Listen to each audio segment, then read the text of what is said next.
Delaware has a new governor, and with new leadership comes new ideas and strategies. Since Delaware Governor Matt Meyer took office in January 2025, he has consistently included small business and entrepreneur support as a key element in his economic development plan. In this special episode of the Delaware Deep Dive, Governor Meyer joins us to explore the state's small business landscape and share his vision for economic development under his administration. He will share why small business growth and innovation are important to him and central to Delaware's long-term competitiveness. He will also outline how recent initiatives are designed to strengthen the talent pipeline, support entrepreneurs, and lessen barriers to small business growth. Let's get started. Welcome back for another episode of the Delaware State Chamber of Commerce's podcast, which we're now calling the Delaware Deep Dive. I'm Kelly Basil, COO at the State Chamber of Commerce, and today we're talking all things small business.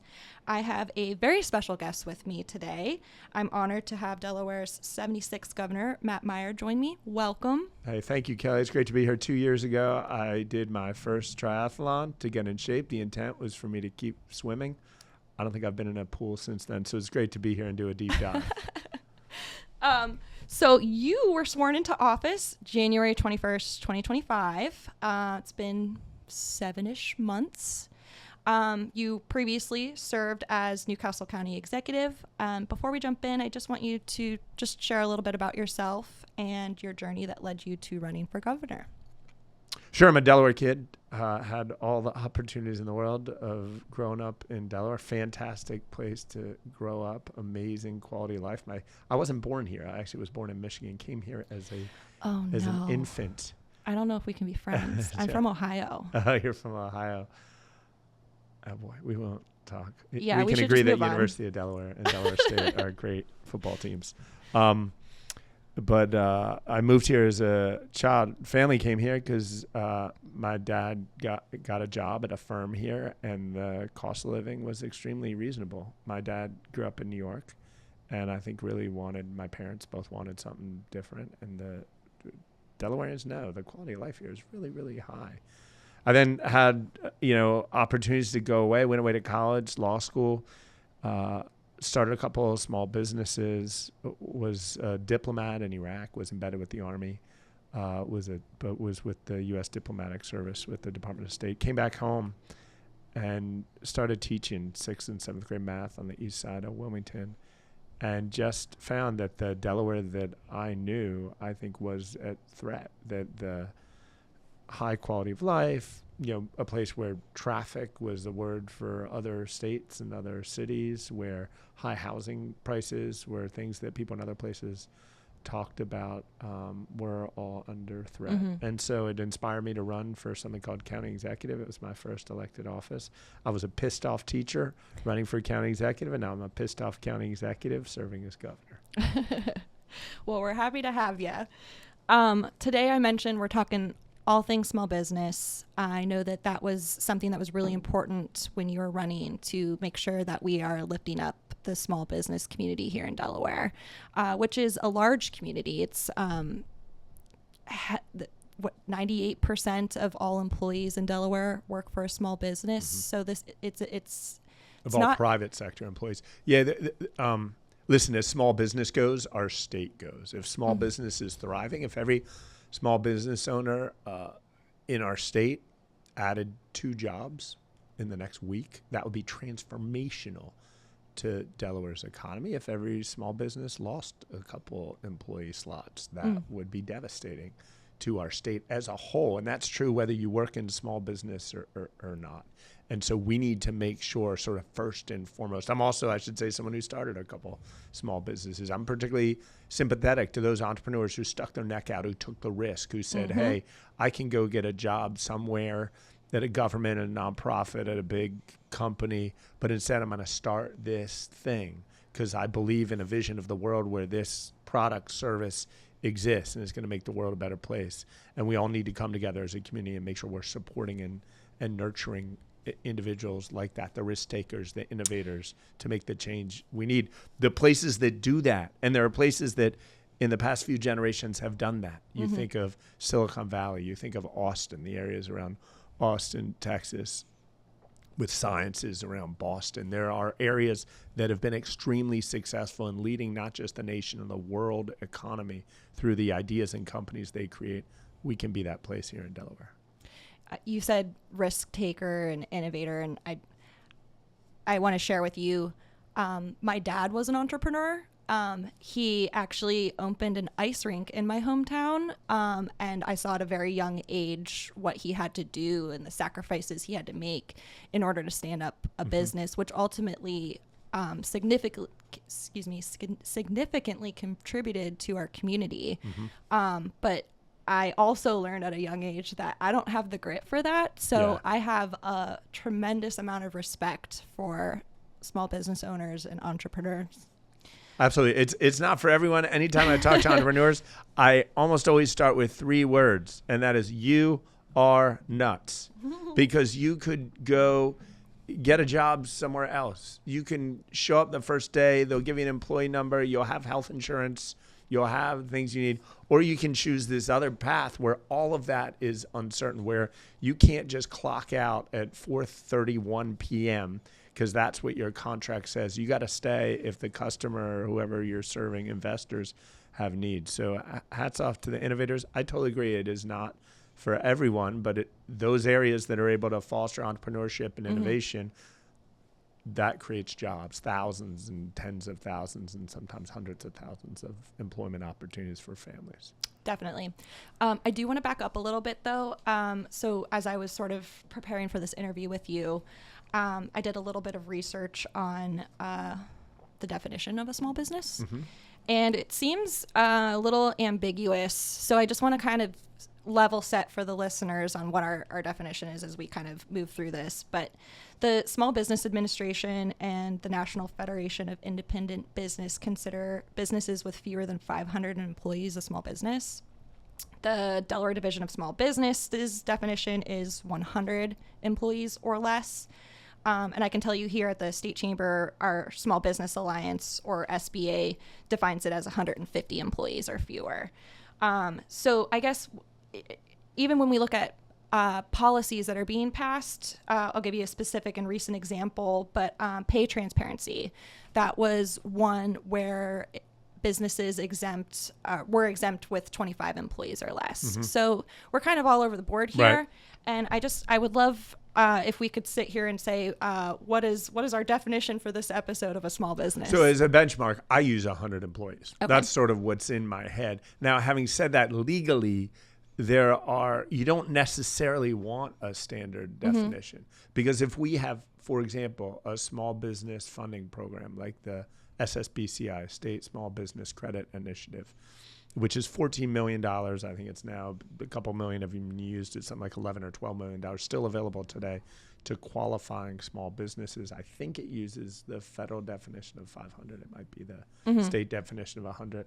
But for the amount of money they're distributing, we're often not talking about businesses of, if you have 200 employees, $1 million or $500,000 is probably not a meaningful amount of money. So a lower threshold makes more sense. There are other things like pay transparency, where you want to be thoughtful about to which companies is this regulation overly burdensome. You don't want to stifle entrepreneurship by saying, okay, you're starting a company, here's a book of 1,200 regulations that you need to abide by, right? You're hoping companies can start, they can grow, not entirely, obviously, but largely free from regulation. And as they grow, as they're able to have the resources to hire a legal regulatory compliance department, they can adhere to more and more regulation. So it's sort of case-by-case basis. But if you want a rule for this conversation, I'm happy to go with 100. Thanks. I appreciate that. But also the context is very helpful. So let's go back to our annual dinner earlier this year. You set the tone for your administration with roughly 1,000 business, community, government leaders in that room. You shared that small business development will play a leading role in your economic development strategy. So can you elaborate on why you want the innovation economy to be lifted up? And I guess just explain how that plays such a vital role in your your growth plan? So let me talk about sort of the origins of it. As a small business owner, I found the first company I had was a sandal making company.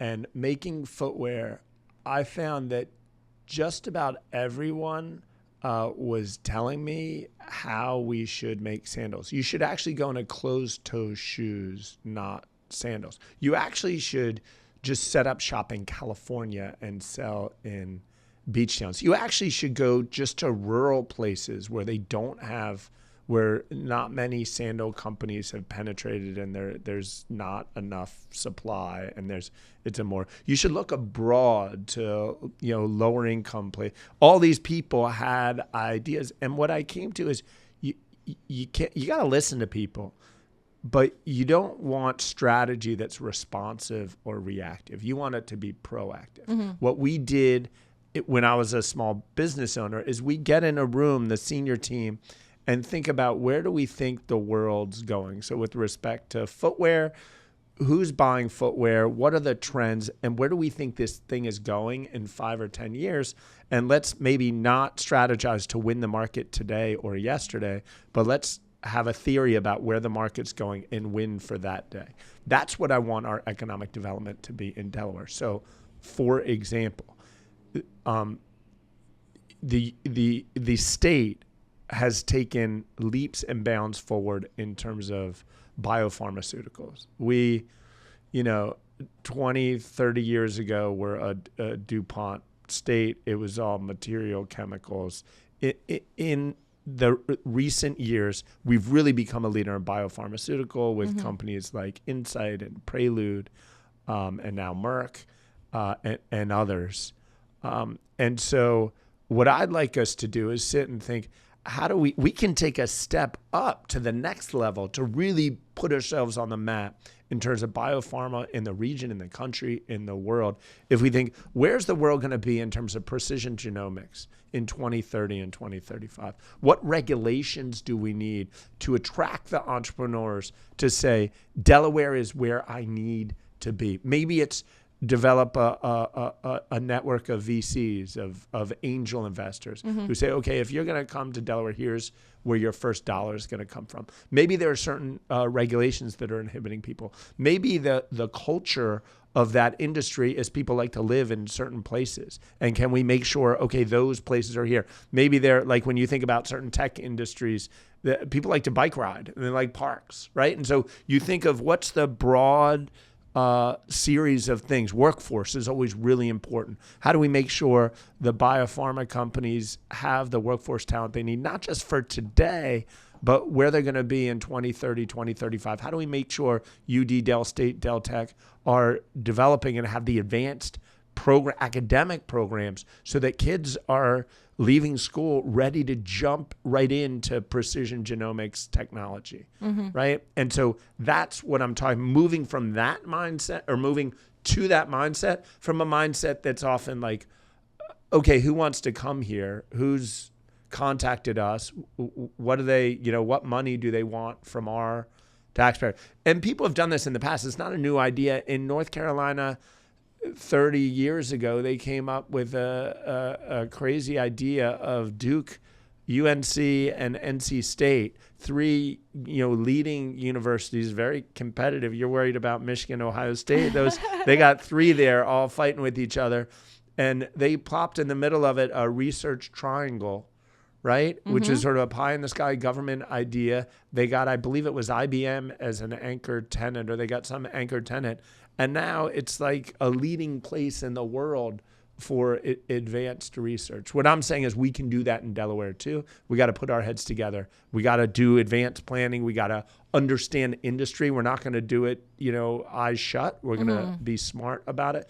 But we have the resources to make serious investments here to win the future in selected industries. So you kind of answered my next question, so I'll try to build off of it. But, I guess for our listeners, I should tell them what the question was. But you mentioned Delaware needs the whole package if we're going to build a state for today and tomorrow. You started talking about what that package looks like just now. So while I'd love to hear more about what that package is, you also said, too, that it's this mindset. So how do we go from a mindset to actually putting this into action? What do we need to do, and who needs to be at the table to do that? Well, we're working on that, and there will be announcements forthcoming on what exactly it means. I think part of it is state, and a lot of it's the chamber, right? The business roundtable, leading companies buying into this vision. And it's not going to be in every industry. I think if you're trying to do everything, you're doing nothing, right? So we got to pick what are the industries we want to play in, what are the industries and areas where we can truly win the future, and make sure we're strategically investing in it. You just made me think of something else too. Sorry, I'm going off script, everyone. She promised me when we started she was only asking certain questions. Here we go. So no, sorry. Go ahead, Kelly. But I know you and my boss Mike Caranta talk quite often. But he says this often, that Delaware doesn't need to be best in the country at everything, but we do need to be the best in our neighborhood. And I feel like what you're saying right now really just confirms that we need to look at who we're competing with nearby, and what are those factors that we need to be looking at to make sure that at least in this corridor, Delaware's it. Well, I mean, the first thing is thinking in certain industries, if you graduate from UD, Del State, Del Tech, how do we make sure you stay here? That this is the place for you. Now, it's challenging in some ways, and you got to clearly define the problem. I think that there are a lot of 22, 23, 25, 28-year-olds who want to be in much bigger cities than Delaware has to offer. Right. So I don't think we should try and play like big city games. I think a lot of people are in Delaware because they don't want to be in big cities. So we shouldn't sit and say, oh, New York has this thing, and so we should try to compete. We're gonna develop theater here. If we have an amazing theater district on par with New York City, all these people would come here and want to be here. That's true, but it ain't happening, right? It's not realistic, and not worth whatever. But if we say we have an opportunity to create a film tax credit here and to have movies made here. I was a kid when something called Dead Poets Society of Robin Williams. I don't know how old you guys are, if you guys know a guy named Robin Williams. But he was like, I don't know. He was the I'm trying to think of an equivalent of he was the Taylor Swift of my generation. Yeah, right. Sorry to the Swifties out there. No, but Dead Poets Society, one of his best films, was filmed in Delaware. That was a big thing. It was a one-off. How do we develop a system so it's not a one-off? I think that's something where, again, Atlanta has had tremendous success, in Georgia, tremendous success attracting films. A lot of filmmakers and investors and producers are looking away from Hollywood now in ways that they have not historically. There's an opportunity there to win in the region, right? If they're looking for Mid-Atlantic, I think we can be that place. An example. For sure. Can you speak to some of your initiatives so far and how they'll support small businesses and entrepreneurs? I know you've already gotten to work on a lot of this. Yeah, I mean, we've focused a lot on workforce development. My first executive order, I was elected. 5 minutes later, I walked backstage and signed an executive order on apprenticeships. We were very happy about that one. Yeah, it's important that things get executed. I can't stand it when sort of laws are passed and everybody celebrates and then that's that. And you would not believe, just in the first 6 months, how much I've seen about past state legislative action where if you look at the debates, it's like, oh, if we have full day kindergarten, this is like 15 years ago, our educational outcomes in the state are going to be transformed. And full day kindergarten was passed and it happens in Delaware, but the educational outcomes that were promised never actually came to fruition. Like, why is that? Similar with apprenticeships, there's a lot of talk about apprenticeships. We have in Delaware the #1 high school pathways program in the country. It's close to 70% of Delaware public school students are in a pathway. There's no other state in the country that even has 50%. I think Arkansas is close. But so that's incredible. That means starting basically in ninth grade and sometimes sooner, the majority of Delaware public school students are getting early access to the skills necessary to operate in a 21st century workforce, we have to make sure that's translating to economic growth. What's happening 5 years, 10 years, 15 years down the line? I think one thing that's happening is that the Pathways program, we have to make sure it is being updated with the times. We have to make sure that we're not just saying apprenticeships, woohoo, and tapping ourselves on the back. We have to make sure they're responsive. Programs like Intern Delaware have been extraordinarily powerful in making sure that, hey, we're getting young people in early so that they can develop their own vision for their own future. Maybe that's going and being a great employee at a Delaware company. Maybe it's coming up with a few friends, coming up with an idea and developing something that's going to employ people long into the future. So that's one thing. The apprenticeship program, we relaunched SSBCI, as I mentioned. Right. We're aiming to deploy $14 million in federal capital to small business before year's end. To be clear, it's like federal money. You use it or you lose it. Right. So I want this $14 million in Delaware. And in addition, what happens, there's a lot of uncertainty on the federal level now, but traditionally what happens is if you underuse your budget, in future years, they will reduce it. So if we can say we have $14 million that we've put into small businesses in Delaware, but there was $25 million of demand, it makes it easier for us to go and say, hey, we deserve a larger slice of the pie next year. Specifically on that program, so 81% of the state chamber's membership are employers with 100 people or less.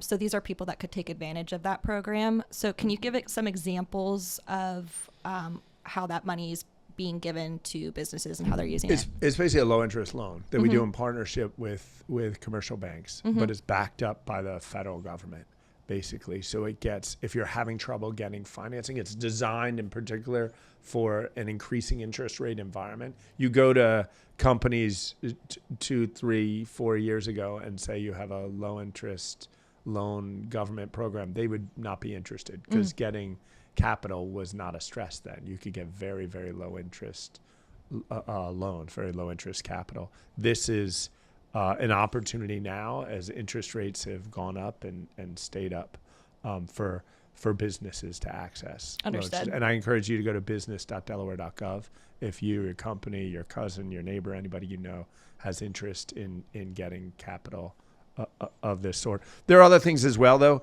The EDGE grant program, which Governor Carney, my predecessor, established, which I love. It gives assistance to startup businesses. And what we've started to think about is it's one-time capital. It's one-time non-dilutive. It's not a loan. It's a grant.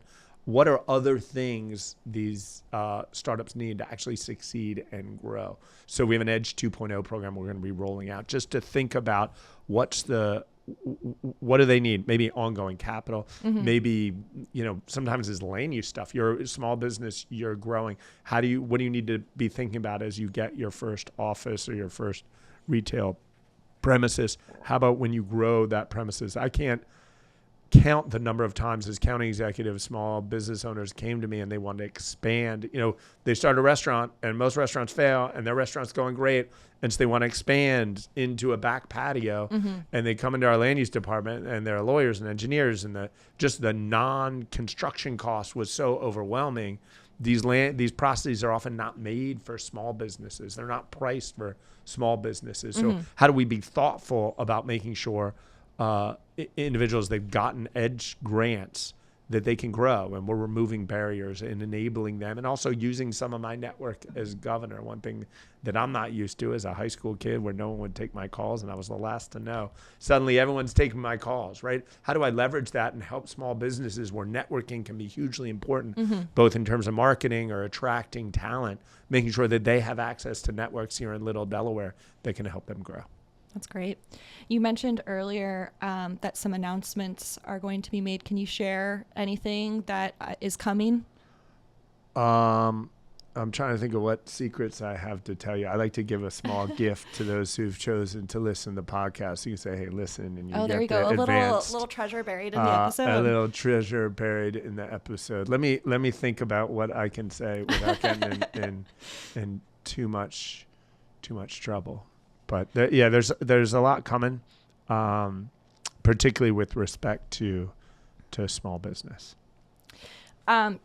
So you also have expressed the move towards de-emphasizing cash assistance programs and realigning funding towards workforce development, which I think we've seen you really put into practice these last few months.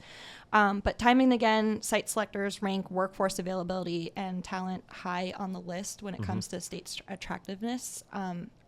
CNBC's top states for business came out this week, and workforce, again, very weighted score.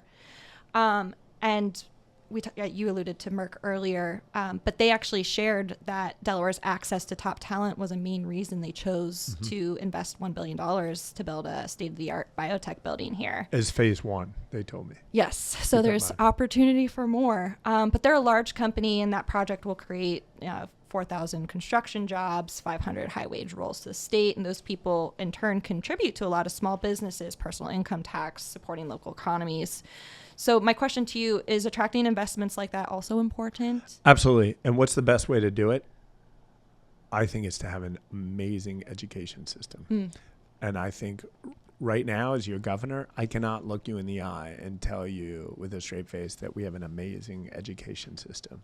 And so we're spending a lot of time making sure it's not just the Pathways program, but it's making sure we are really producing talent that's ready to get to work when they graduate high school. If they want to go into a skill, often you need some sort of skills training program, or more college ready than any other state in the country.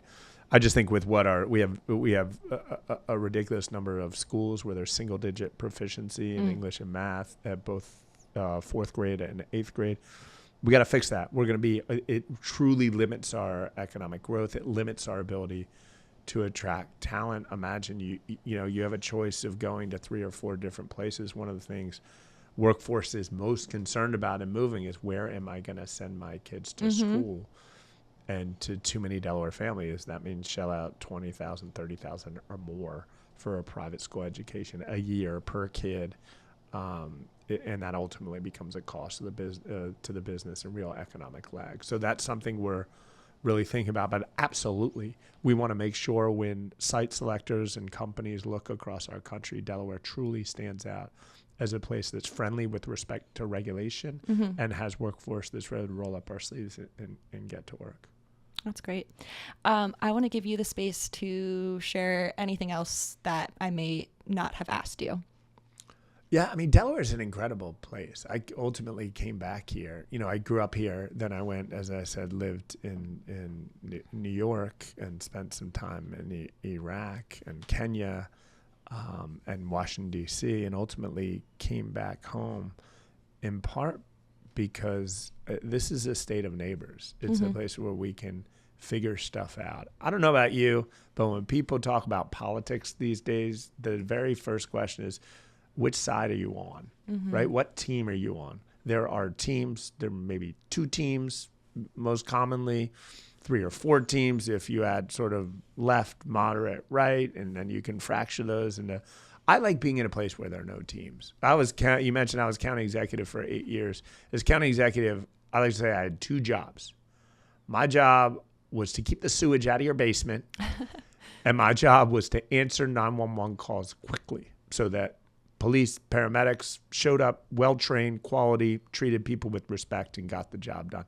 If I did those 2 jobs, the interesting thing I found as county executive, there are people who love MAGA and love Trump, and it's no secret I'm no big fan. But there are people who would never vote for a Democrat who I like this guy because he keeps the sewage out of my basement and he gets stuff done, right? And similarly, people on the left who maybe aren't the biggest fan of everything I do are I like this guy. And I think that in Delaware, even at the state level, we can have that kind of governance where we get things. If we're able to bring Merck here, right, to make $1 billion investment, thousands of jobs for Delawareans, additional construction jobs, if we can multiply that, if we can say to every small business, how do we help you just to hire 1 or 2 more people, that has a dramatic positive impact on everyone. And I think everyone recognizes the positive impact. I think it's a huge opportunity. The economy is changing so quickly. I mentioned precision genomics, obviously with AI transforming just about every industry. It's an exciting future. And my job is to work with people listening on this podcast, the thousands and thousands listening across Delaware and across our country, but the business leadership, the Delaware State Chamber, to make sure we win that future. Because regardless of your political persuasion, we're going to win. We have an opportunity to win here in Delaware by coming together and developing policies and programs that really benefit the economy of 2030 and beyond. I wholeheartedly agree with that, coming together so that we make good policy. So we look forward to being a partner with you in that. You said all the listeners on the podcast, you want to work with them. How can they get in touch with your office? Go to governor.delaware.gov. You should sign up for the Meyer Minute at governor.delaware.gov. If you click join our mailing list. Don't tell my wife, Lauren, I spend way too much time on social media. If you go to at Matt Meyer DE, if you don't, everybody send us a message at once. But if you send us a message, there is a chance I personally will write the reply. Is that the treasure that you just buried in the episode? That's the treasure I buried. I'm not going to tell you which platform. You have to go to every single one. But no, I'm a TikTok fan. That's no secret. Oh, wow. I'm not on TikTok, so I wouldn't have known that. Well, thank you so much. I really appreciate you sitting down with us to just talk about your small business economic development plan. If anyone has ideas, questions, suggestions for future episode topics, or just want to get in touch with me or any of my colleagues here at the State Chamber, you can find our contact information on our website, dscc.com. You can also find us on social media, not TikTok, but you can find us on Facebook, Twitter, LinkedIn, YouTube, and Instagram. Again, Governor, thank you so much for joining me. Thanks so much to Kelly and team, Mike Quaranta, everyone at the State Chamber, for what you do every day for Delaware. Thanks for joining us for another episode of the Delaware Deep Dive, brought to you by the Delaware State Chamber of Commerce. Before we sign off, please take a moment to subscribe, rate, and review wherever you listen. I know podcast hosts say this all the time, but your support is invaluable, and it helps other listeners easily find us. I'm your host, Kelly Basil. We'll see you soon.